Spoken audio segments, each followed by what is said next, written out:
नमस्कार साथियों, आप सभी दर्शकों का हमारे YouTube चैनल पर स्वागत है।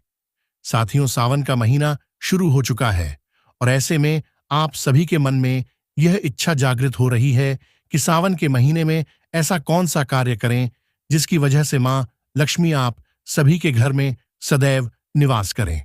आप हमेशा धन धान्य से संपन्न रहें, आपके पास कभी भी संपत्ति और धन की कमी ना हो, हमेशा आपके घर में वैभव बनी रहे। तो साथियों, आप बिल्कुल सही स्थान पर आए हैं। आज आप हमारे साथ इस वीडियो में अंत तक बने रहिए। आप यकीन माने, आप आखिर तक ऐसी अनजान जानकारी को जान जाएंगे जिसे जानकर आप कुछ ही दिनों के भीतर धन्य से संपन्न हो जाएंगे। अगर आप इस वीडियो में बताए हुए इन कार्यों को करते हैं तो आपको धनवान बनने से कोई भी नहीं रोक सकता। साथियों, आज की इस प्रस्तुति में हम आपको जिस कहानी को सुनाने जा रहे हैं, इसी कहानी में असल सच्चाई छिपी हुई है। तो इसीलिए आपसे अनुरोध है कि इस कहानी को आप बड़े ही ध्यान से सुनें। साथियों, प्राचीन काल की एक कथा का विस्तार में वर्णन मिलता है। इस कथा के अनुसार प्राचीन काल में महिष्मती नगर में एक कौशिक नामक ब्राह्मण रहता था। वह कोढ़ से पीड़ित था।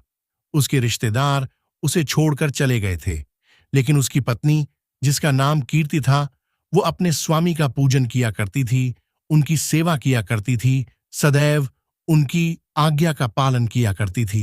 कभी भी करती अपने पति के किसी भी बात को नहीं डालती थी। कौशिक बड़ा ही क्रोधी व असंतोषी था। उसका स्वभाव अच्छा नहीं था। वह कीर्ति का अपमान करता, उसका तिरस्कार करता, परंतु कीर्ति सुनती और कुछ नहीं कहती, सदैव अपनी पति की आज्ञा का पालन करती। एक दिन कीर्ति के पति ने वैश्या के पास जाने की इच्छा कही। यह सुकर कीर्ति को क्रोध नहीं आया, बल्कि वह पहले उस वैश्या के घर गई। वैश्या ने उससे कहा, आधी रात को अपने पति को मेरे घर ले आना। यह सुनकर कीर्ति अपने घर लौट आई। रात के समय अपने पति को कंधे पर उठाकर कीर्ति वैश्या के घर के लिए चल पड़ी। मार्ग में एक सूली थी, जिस पर चोरी के संदेह में मांडव ऋषि को उस पर चढ़ा दिया था। हालांकि आशी अपनी मंत्र शक्ति से बच सकते थे, लेकिन वह बचपन में चींटियों को कांटे चुभोया करते थे। वह जानते थे कि यह सजा उसी अपराध की सजा है। वहां काफी अंधेरा था, जिसके चलते कीर्ति के पति का पैर सूली से लग गया, जिससे सूली हिलने लगी और आशी का दर्द बढ़ गया। ऋषि ने शाप दिया, जिसने भी इस सूली को हिलाया है, सूर्य उदय होने से पहले उसकी मृत्यु हो जाए। तब कीर्ति बोली, हे ऋषि, मेरे पति का पैर अनजाने में आपकी सूली से लग गया है, जिसकी वजह से आपने मेरे पति को इतना भयानक श्राप दिया है। कृपया आप अपनी श्राप वापस ले लें। आर्षि ने मना कर दिया कि एक बार मुख से निकला हुआ वचन कभी असत्य नहीं होता। तब कीर्ति बोली, ऋषिवर, आप श्राप वापस ले लें, अन्यथा कल सूर्य उदय नहीं होगा। इतना कहकर वह अपने पति को वैश्या के घर की ओर ले जाने लगी। पतिव्रता कीर्ति के वचन के चलते सूर्य उदय नहीं हुआ। ऐसा कई दिनों तक चलता रहा। चारों तरफ हाहाकार फैल गया। यह देख सभी देवतागण ब्रह्मा जी के पास पहुंचे।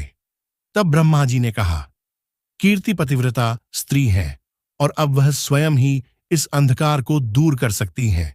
साक्षात ब्रह्मा जी पतिव्रता नारी कीर्ति के पास पहुंचे। कीर्ति ने ब्रह्मा जी को बताया कि हे देव, अगर सूर्य उदय हुआ तो उसके पति की मृत्यु निश्चित है। तब ब्रह्मा जी बोले, तुम अपने वचन वापस ले लो, मैं तुम्हारे पति को स्वस्थ करके पुनः जीवित कर दूंगा। ब्रह्मा जी ने कीर्ति से कहा कि हे पुत्री, सावन का महीना चल रहा है, तुम इस सावन में हर सोमवार को व्रत रखना। साथ ही तुलसी के पौधे पर हर रोज पानी देना, जिसकी वजह से तुम्हारे घर में धन धान्य की कभी भी कोई कमी नहीं होगी और साथ में स्वयं मां लक्ष्मी भी तुम्हारे साथ हमेशा विराजमान रहेगी। कीर्ति ने ऐसा ही किया और अपने पति के प्राण भी बचा लिए। कौशिक ब्राह्मण स्वस्थ हो गया और इस तरह दोनों दंपत्ति सुखपूर्वक रहने लगे। जो स्त्री नियम धर्म से, पतिव्रता धर्म का पालन करते हुए नियम धर्म से जीवन भर अपने स्वामी के आदेश का पालन करती हैं, उसकी वाणी सदैव सत्य होती है। तो साथियों, अगर आपको हमारे द्वारा बताई हुई यह कहानी अत्यंत ही महत्वपूर्ण लगी तो इस वीडियो को लाइक करते हुए आज के लिए हमें विदा दें।